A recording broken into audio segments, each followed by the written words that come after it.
ये कहानी 4 दोस्तों की जो 12th की परीक्षा के बाद में एक छोटी सी होटल में पार्टी करते हैं और ये डिसाइड करते हैं कि 40 साल बाद फिर यहीं मिलेंगे और 1 जनवरी को मिलेंगे और जो सबसे आखिरी में आएगा बिल उसी को देना है। जो वेटर था खड़ा खड़ा सारी बातें सुन रहा था, उसने कहा अगर मैं भी रहा यहीं पर 40 साल बाद तो आपकी पार्टी देखूंगा।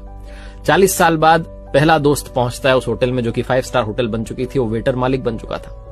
वो कहता है पहचानने के बाद कि मनीष जी आइए बैठिए, मैंने आपको पहचान लिया, मैं अब यहाँ मालिक बन चुका हूं, मैं वही वेटर हूं। मनीष कहता है क्या बात है।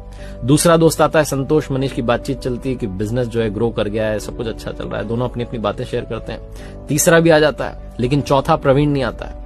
वो जो सेठ है वो आकर के कहता है कि आप भोजन शुरू कीजिए, ऑर्डर कीजिए मेन्यू में से। प्रवीण सर ने कहा है आप मंगवा लीजिए, वो आ ही रहे हैं। डिनर शुरू कर देते हैं, डिनर कर भी लेते हैं। बिल देने की बारी आती है तो इन्हें लगता है चलो हम ही पे कर देते हैं। वो सेठ जो था भूला वो आकर के कहता है कि आपका पेमेंट हो चुका है, प्रवीण सर ने कर दिया। भारी मन से उठ करके जाने लगे कि चौथे दोस्त से मिलना नहीं हुआ।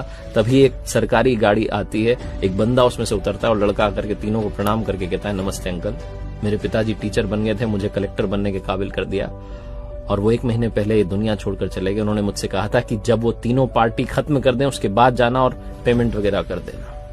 पिताजी अब इस दुनिया में नहीं है। ये तीनों रियलाइज करते हैं कि 40 साल बाद क्यों मिले, 40 दिन बाद ही मिल लेते हैं। अपनों से मिलते रहिए इससे पहले कि कोई आपका अपना आपको छोड़ के चला जाए, क्योंकि आदमी पानी का बुलबुला है।